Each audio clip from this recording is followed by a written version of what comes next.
the Hero of Twilight. Being the only Link in the child timeline and being confirmed as the Hero of Time's descendant, Twilight has 2 games, being Twilight Princess and Link's Crossbow Training, as well as a fairly long manga series. So if I find anything, I'll tell you guys, but we're not really going to touch upon the manga much otherwise. This will be our 6th entry into our adventure through the Zelda timeline. Now, before we start talking about the game, let's reiterate what we're doing here. We will be going over how JoJo had characterized Twilight in their comic linked universe, a comic series that follows 9 links, answering the question, what would happen if all the links had to adventure together? I will be going over every link in the comic, and you can catch episode 0 where I explain what we're doing here in greater detail below. I'll also be putting the next episode below as well. Let's get into this. You know the drill, starting out with the game recap. First, we have Twilight Princess. Link lives in Ordon Village, a village located south of Hyrule. There he lives in peace as a farmhand. One day, while getting ready to go on an errand for Russell, monsters attacked the forest, kidnapping the rest of the village children. Link chased after them, but ran into a wall of shadows, only to be stolen by them and transformed into a wolf and passed out. When Link awoke, he was in the castle dungeons, and an imp named Midna offered her help for him to escape. The two were able to make it to the top of Hyrule Castle, where they met Princess Zelda, who informed them of the King of Twilight, Zant. To prevent all of Hyrule being swallowed by the shadows, Link and Midna needed to save the spirits of light and collect the 3 fused shadows. Link also wanted to find and save the village children along with his friend Ilia. The two go on their journey across Hyrule, saving the spirits and finding the fused shadows, as well as saving Link's friends. But Zant attacks, forcing Link into his wolf form, unable to return to his human form, then gravely injuring Midna. Link had to bring her to Princess Zelda to save her life. Then Zelda told Link about the Master Sword, and after Midna was saved, the two traveled to find the Blade of Evil's Bane. After obtaining the Master Sword, Link was returned to his human form, and the two, now filled with a new sense of vigor, headed to the one place to confront Zant, the Mirror of Twilight, where Ganon had been banished by ancient sages long ago. But Zant shattered the mirror, leading to Link and Midna having to find the shards and restore it so they can enter the realm of Twilight. And in the Palace of Twilight, and using the fused shadows, Midna defeated Zant. Then the two headed to Hyrule Castle to defeat Ganon. After saving Zelda, she teamed up with them, and Link and Zelda fought Ganon, leading to Link's one-on-one duel with Ganondorf in the end, ending with victory.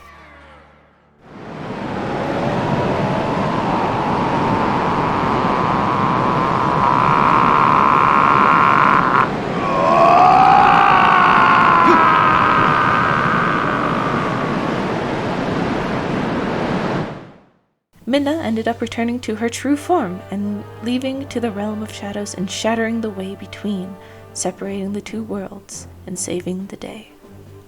Now, something annoying that the Zelda Encyclopedia kind of leaves out is what happened with Ilia and the rest of the kids. But throughout the game, Link finds the kids and protects them. Colin even gets a little character arc, from being a shy, scared child to being somebody who wants to be like Link and protect those around him. But Ilia ends up losing her memory because of the events of the monsters. But with help of Link, she is able to remember who she was. Then we have Link's crossbow training. There isn't much to say about this except the fact that they really wanted to give Link a gun. I see where that went. Anyways, he's probably really good with a crossbow now. From this point onward, we will be referring to Link as his hero title, the Hero of Twilight.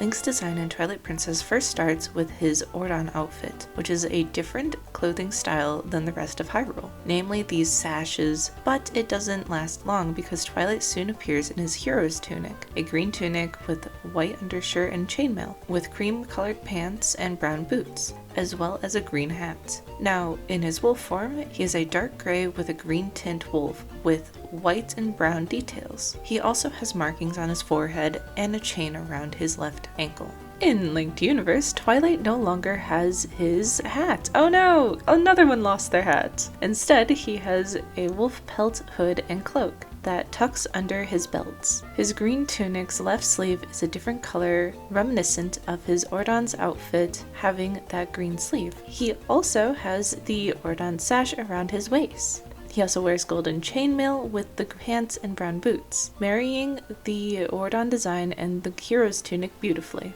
In his human form, he also has the markings on his face from his wolf form, and said wolf form looks the exact same. No need to change perfection. In Twilight Princess, when it was ported over to the Wii, the game's controls were changed to a less sensitive version of Skyward Sword's controls, but it's pretty much the same otherwise.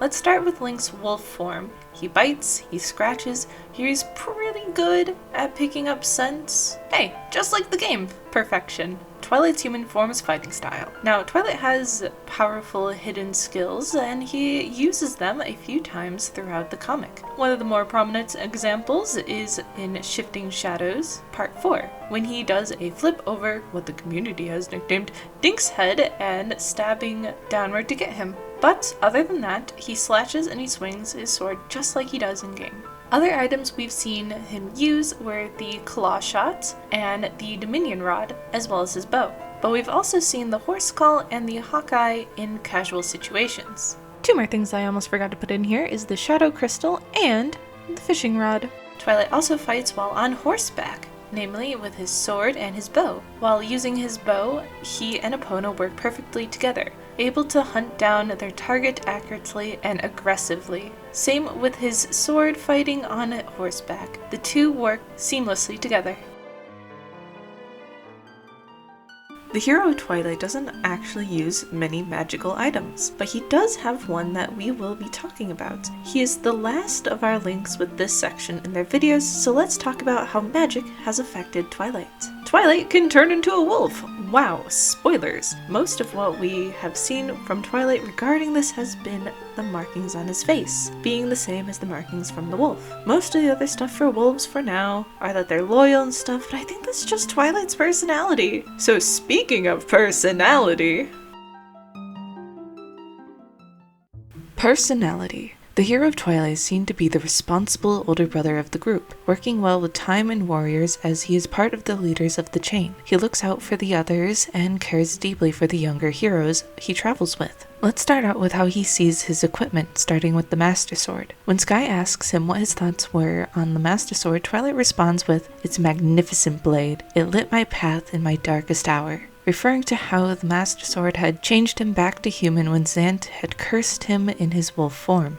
It also created the Shadow Crystal, which Twilight still uses to transform into the wolf even now. He can change at will, and throughout the comic we see him doing so. From picking up scents to find their way back to the group, or following an enemy, or just casually chilling as a wolf, Twilight seems comfortable doing so.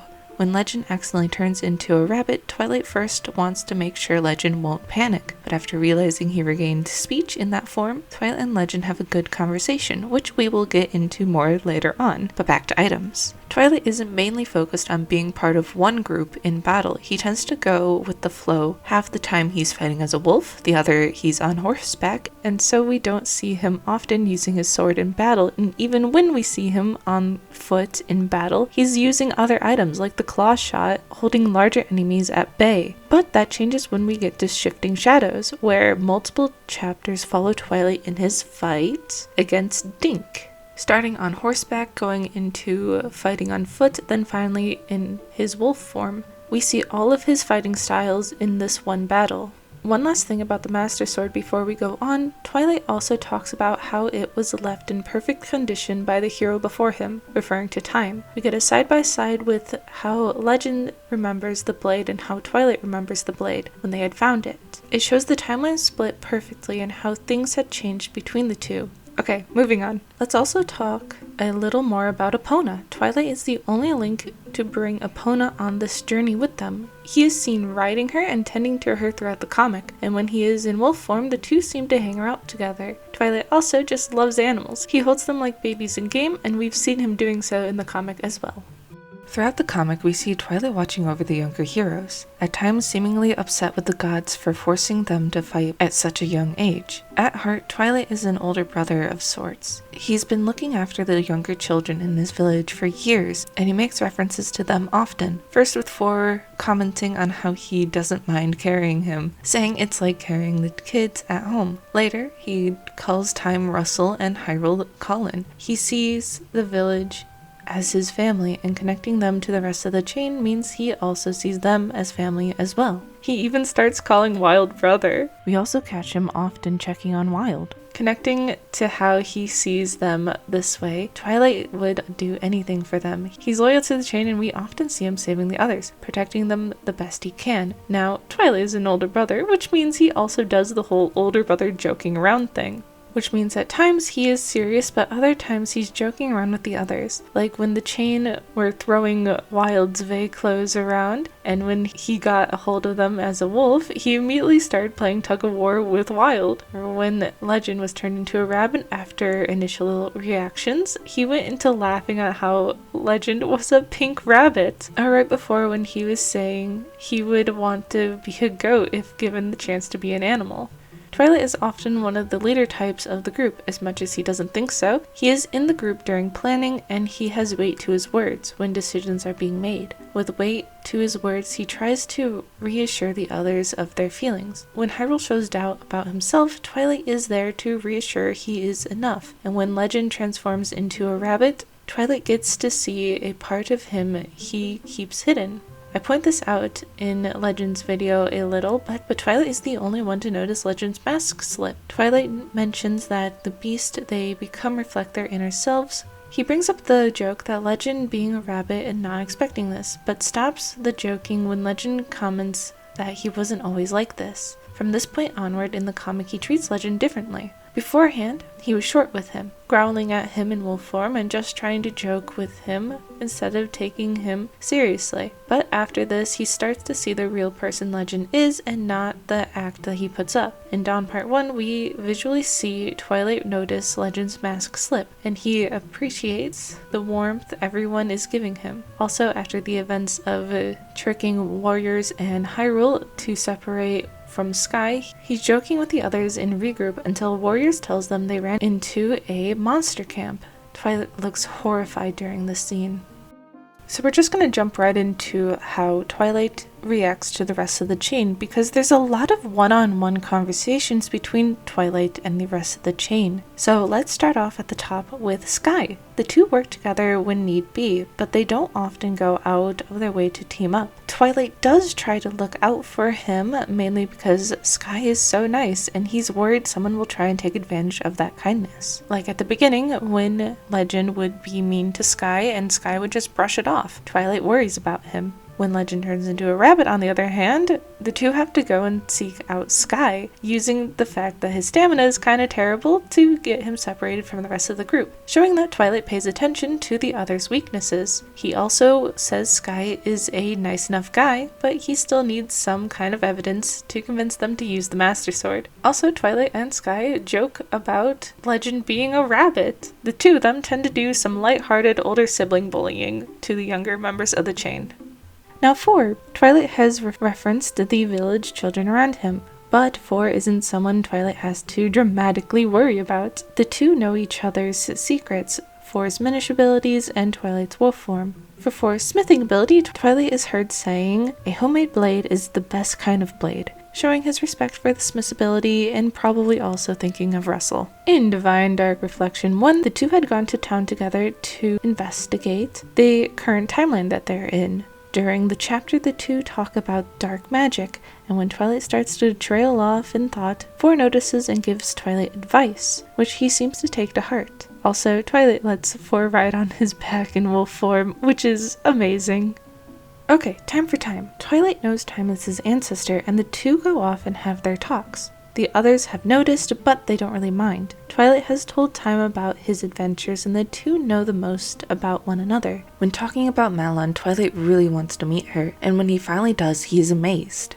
And he wants to help out in any way he can. When Time says he's proud, we see Twilight thinking about those words. They meant a lot to him. Sometimes, when the others can't read Time's expressions, they also tend to go to Twilight, like when warriors asked what the largest thing Time fought was, and when everyone didn't believe the moon, they asked Twilight, who still had no clue. Later, when Twilight gets injured, Time uses one of the moves he taught Twilight to clear the path to save him, leading to them being able to get him out of the fray. Time is also stern with him, but Twilight shows he's grown, and when things aren't looking well for him, he lets Time take him to the village. Twilight looks up to Time. He sees him as a father figure and listens intently to him, caring about what he says and taking everything to heart.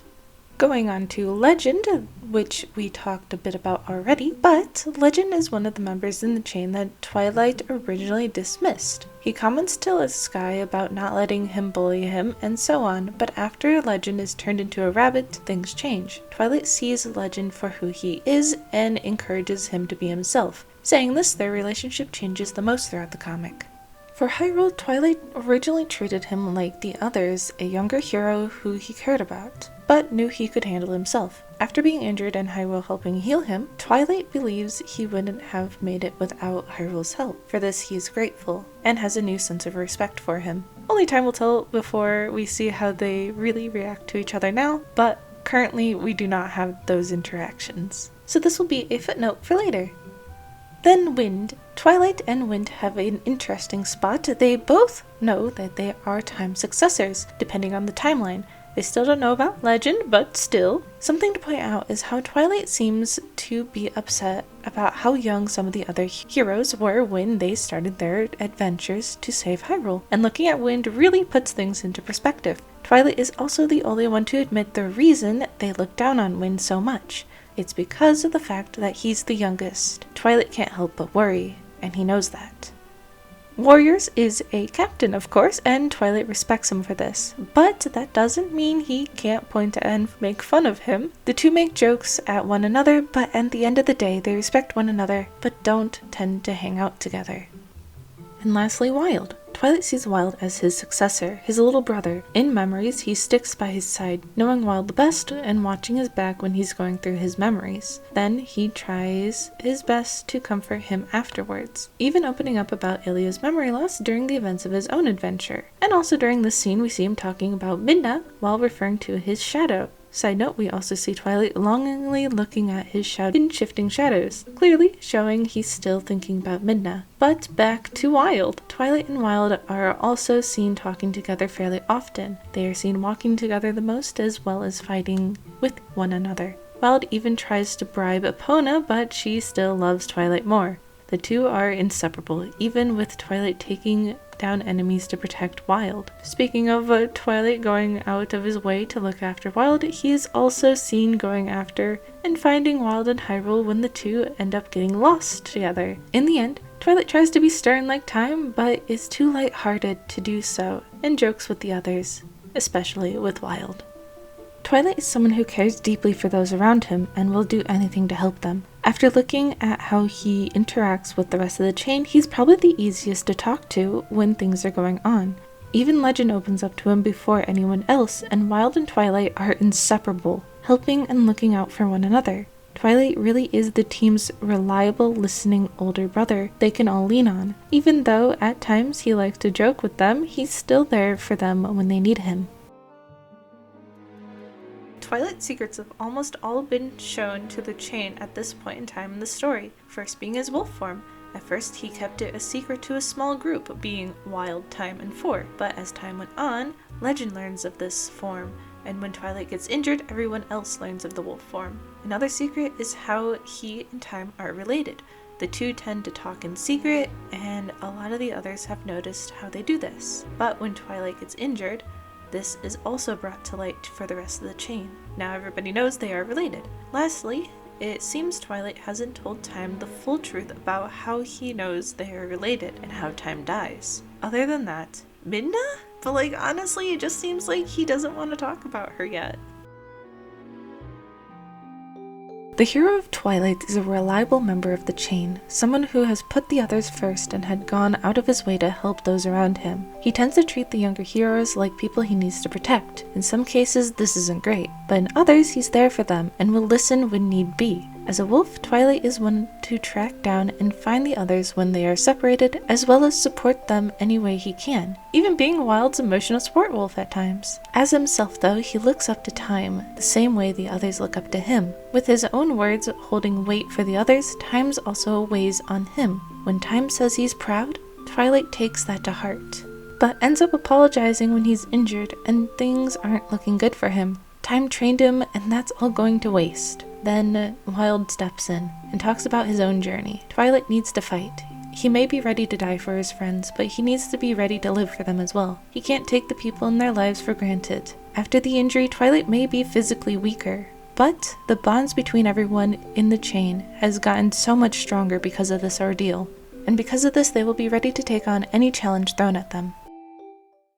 Thank you all for watching. Sorry it's been a hot minute since we've done one of these. School has lawfully kicked me in the shins, then laughed at me before continuing to beat me up even more. The reason that I've been away for so long is because I'm in my final semester of college and I've been working on my final project, which is going to be a fully animated short film, which is kind of funny because I'm not an animation student. I'm a film student who specializes in cinematography. So, you know, kind of doomed myself there. Whoops. But you know what? It's gonna turn out good. But again, thank you all for watching and thank you for being patient as I cry in the corner from school. I hope you will stick around for next episode. And speaking of next episode, next up we have the Hero of Wind, the youngest of the chain. I can't wait. And special thanks to JoJo for creating this series. I've been having so much fun going through and finding all the little hidden details that you've put in.